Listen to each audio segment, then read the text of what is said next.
Good morning. It is a privilege to be in this pulpit. It is a privilege to be here with you all this morning. I'm grateful for Reverend Adrian and for Reverend Mira for the invitation. I stand here not alone. As was mentioned, my name is Derrick Weston. I am the Director of Theological Education and Formation for an organization called Creation Justice Ministries. We started in 1983 as the Eco-Justice Working Group for the National Council of Churches. We spun off as our own fiscally sponsored organization about 12 years ago, and just a few weeks ago, we officially became our own 501c3. Thank you. It happened on April 1st, but it was legit. Our mission is to educate, equip, and mobilize Christians to protect, restore, and rightly share God's creation. And we are a part of an ecosystem of organizations working for the care of God's creation.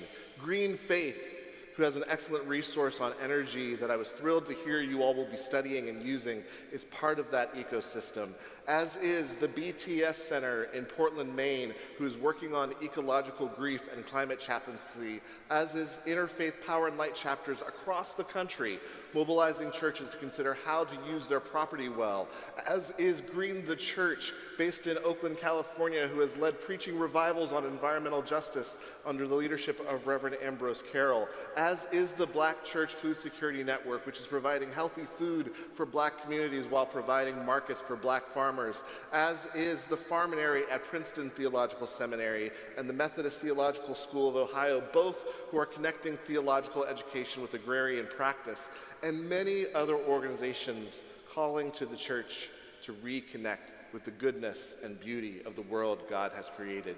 And I would be remiss if I did not mention the great work that is happening at Lexington Theological Seminary under the direction of my friend, Reverend Dr. Leah Shade. This morning, I am preaching from Acts chapter 2. I am doing this in part because I'm a lectionary preacher, and this is what the lectionary gave us. But there's more to it than that. I could have preached on Genesis 1 or Genesis 2, which speak clearly to what God's intended role for humans in creation should be.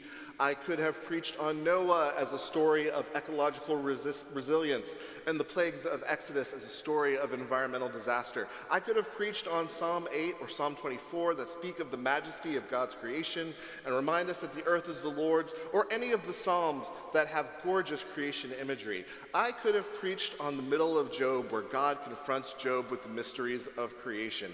I could have preached on those flyover passages in Exodus, Deuteronomy, and Leviticus that give detailed instructions on how we care for animals and land. I could have preached on the prophets whose warnings include ecological devastation and whose promise is of a time when all will be restored. I could have gotten probably 3 or 4 good ecological sermons out of Jonah alone. I could have preached on the many parables of Jesus that are rooted in his agrarian context. I could have preached on how in John 3:16 the Greek word used is cosmos, meaning that God so loved the whole of the created order that God sent Jesus into the world. I could have preached on Romans 8, where Paul claims that creation is groaning, waiting for us, the children of God, to be revealed, or Colossians 1 that reminds us that the redemption found in Christ is for all creation. I could have even preached on Revelation, whose final chapters show heaven descending for God to dwell with humanity in a restored creation.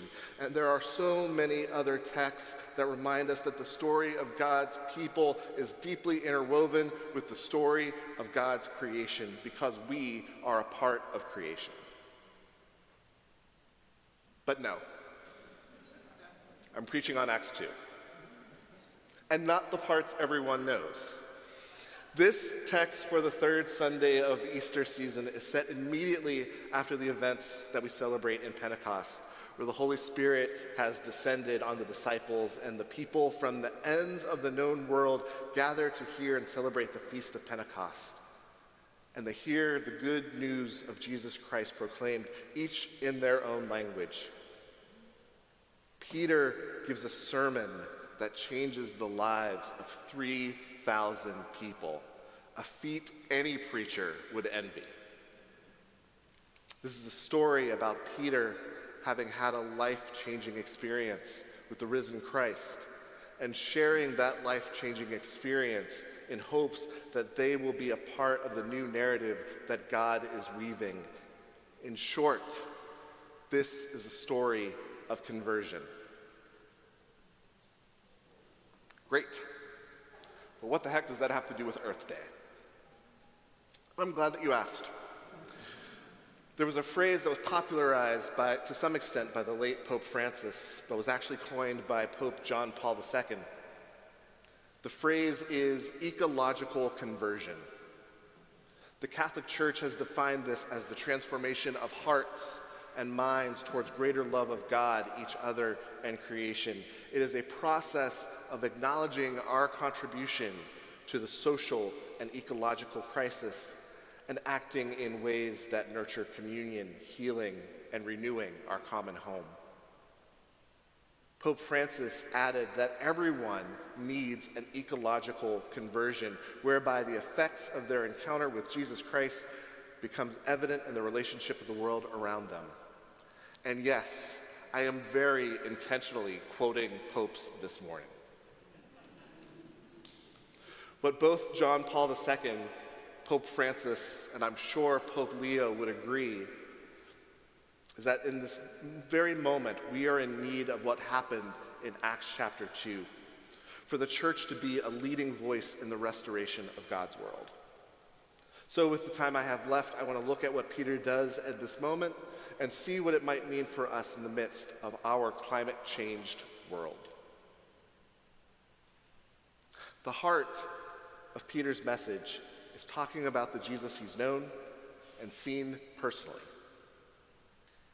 At some of our retreats at Creation Justice Ministries, Dr. Wyland Wilson from Duke Divinity School has joined us and led us in an exercise of sharing our eco-autobiography. She invites us to think about the physical environment in which we grew up and asks us to consider what parts of that environment contributed to our health and flourishing and what parts hindered it. It took me sitting at a table with some of our retreat participants and considering the question for myself to begin piecing together important parts of my own story. I was born in Pittsburgh, Pennsylvania. More specifically, I was born in McKeesport, a small town east of the city that sits on the Monongahela River. From my bedroom window, I could see a few sparse trees, a housing project, and the river lined with steel mills. I was born in 1980, and the steel industry was leaving the city, but I could still see smokestacks belching out flames and smoke from my window. I grew up with stories of the heyday of the Steel City, where the air would get so thick with soot that people would need to go home midday to change their shirts. My older sister developed asthma in her preteen years, and a few years later, I did as well. It would be some years later that I would learn that black kids have disproportionate rates of asthma due to environmental factors. When I was 10, my family moved to a suburb of Pittsburgh called Peters Township.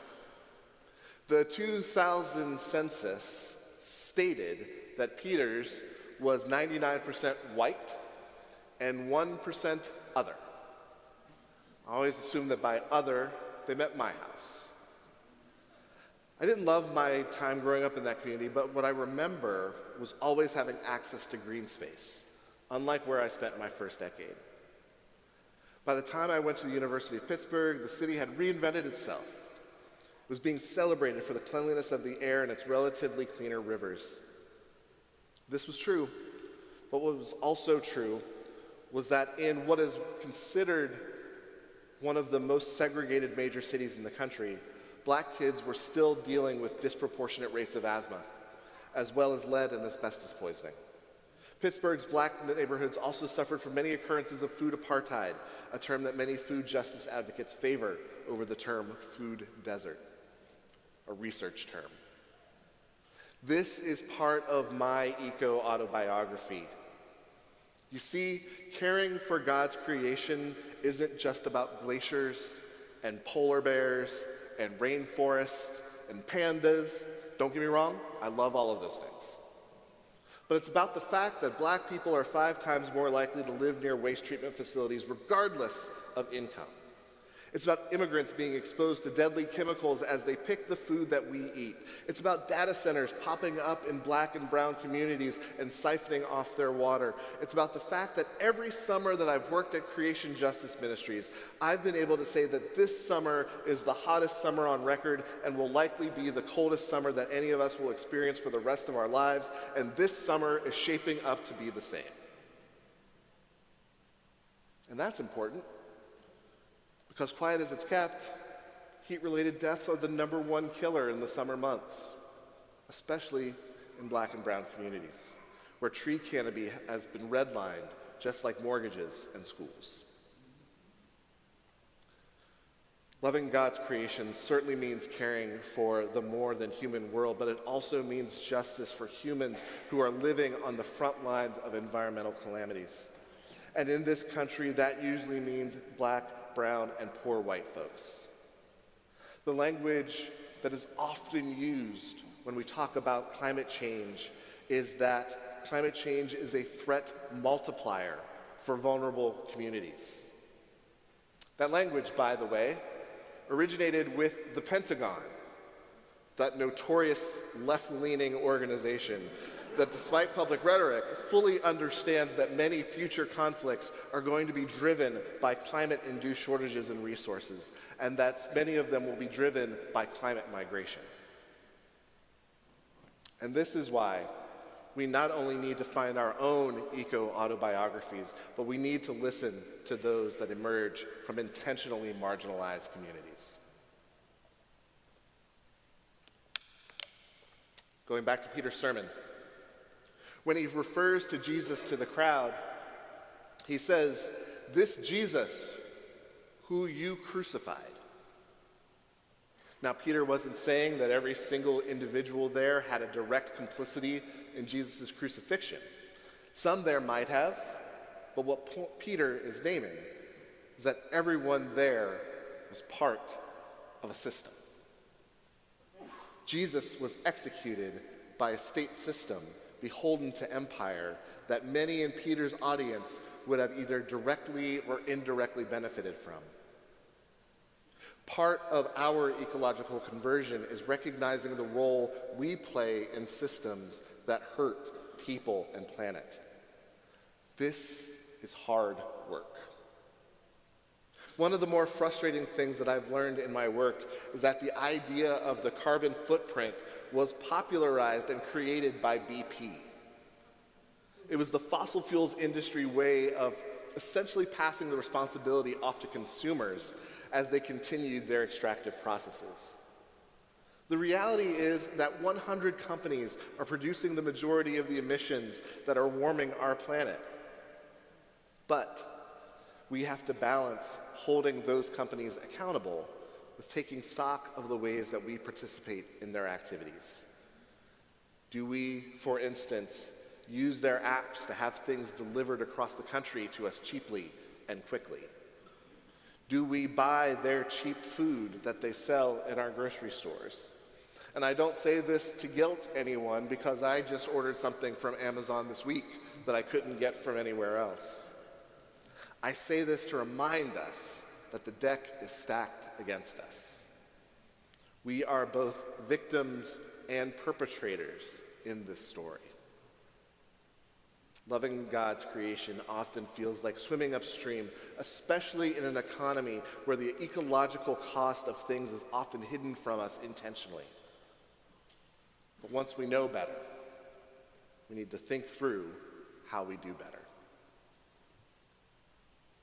As the hearers of Peter's sermon begin to understand what he's saying, they ask him, "What do we do now?" And Peter gives them their marching orders: repent, be baptized, and come to understand the loving experience of being part of this community. Peter gives them this instruction to protect their hearts and minds from the evils of the world around them. It's an invitation to join a movement. 2 weeks ago, the current occupant of the Oval Office referred to environmentalists as terrorists. With his typical eloquence and sound reasoning, he made the perfectly sane case that environmentalists want to destroy all businesses and kill all of the cows. I genuinely wish I was making this up. Actually, if I was making it up, it would be more unbelievable. I try to let most things he says go in one ear and out the other, but this gave me pause. I had a moment where I had to look into the mirror and I had to ask myself, Derrick, are you a terrorist? Are your friends and colleagues terrorists? Because while I don't want to destroy all business, the extractive way that our economy operates absolutely needs to change. And while I have no interest in eradicating all cows, it's clear that we need a fundamentally different food system. When we recognize that the systems we have now toxify our water, pollute our air, and poison our food, and that the poorest among us are carrying the burden of that poisoning while a small minority are getting obscenely rich, shouldn't we want to see as much disruption to that system as possible? Let's not forget that Jesus was executed by state authorities that saw him as a threat. And Peter, as successor to Jesus, is inviting thousands of people to join the movement that proclaims the kingdom of God over and against the empire of Rome. From the perspective of Rome, what Peter is doing is recruiting terrorists. In the same way, from the perspective of a regime that rolled back environmental protections on day one, that has placed fossil fuel executives in charge of the Environmental Protection Agency and the Bureau of Land Management, an administration that is slashing the Forest Service, that has appointed a self-proclaimed God Squad to erase the Endangered Species Act and decide which creatures it is willing to sacrifice to extinction so that we can have oil and gas, an administration that has defrauded black farmers out of billions of dollars and removed any mentions of environmental justice in official documents because it represents diversity, equity, and inclusion. From the perspective of that kind of regime, what I'm doing here this morning is recruiting terrorists. Because what I'm declaring this morning is the kingdom of God over and against the empire of America. And I'm telling you that it is God's desire to see us live more harmoniously with a world that was created in love.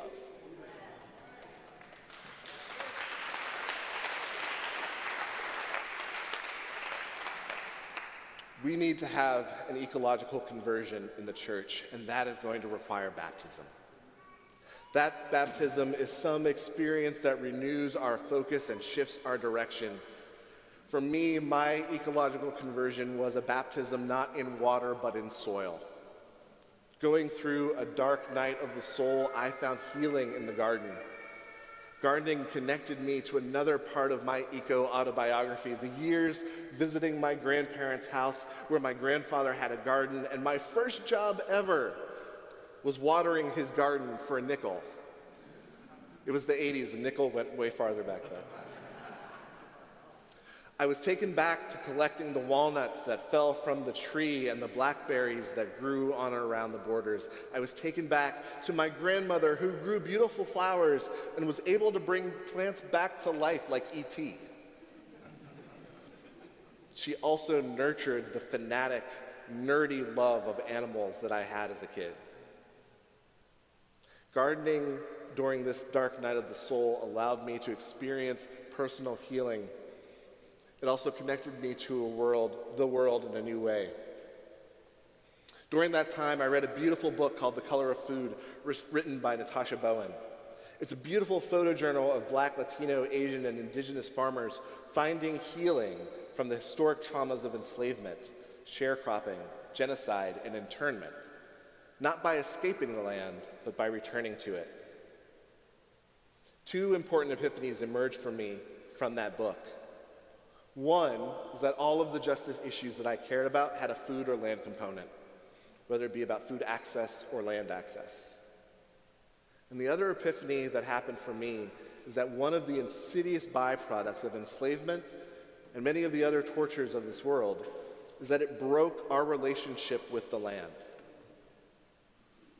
So often when I was in school learning about the mid-Atlantic slave trade, what I was taught was that who was brought over to this continent were unskilled labor. You don't build a country with unskilled labor. You build a country with farmers and doctors and carpenters and masons and people who have deep love and respect for the land. So often I hear that environmentalism is a white thing. And that has everything to do with our damaged relationship to the land. Leah Penniman, who is the author of Farming While Black, who has an amazing farm called Soulfire Farm in Albany, has said that we have confused the scene of the crime with the crime itself. James Cone, the author of Black Liberation Theology, the founder of it, said in this beautiful article called Whose Planet Is It Anyway?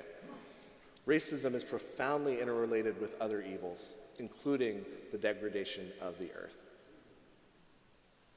We need a movement like the one that happened on the day of Pentecost. A creation justice movement that includes every race, gender, sexual orientation, and expression, every level of ability, and every age. We can't just be Earth Sunday Christians. And I am grateful for the invitation to be here. But it needs to be an every Sunday thing. We need to figure out how all of God's creation is wrapped up in the liberative message of Jesus Christ. Because friends, creation justice is racial justice. Creation justice is gender justice. Creation justice is LGBTQIA justice. Creation justice is immigrant justice. Creation justice is economic justice. Creation justice is social justice.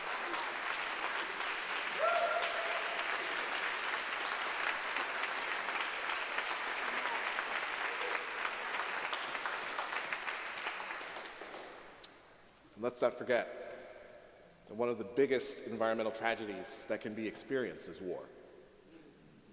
Creation justice is a peace movement. I am a deep believer that the call of the church, the basic commandments, is to love God with all our heart, soul, mind, and strength, and to love our neighbor as ourselves. And the challenge of the church in the 21st century is to have an ever-expanding definition of neighbor.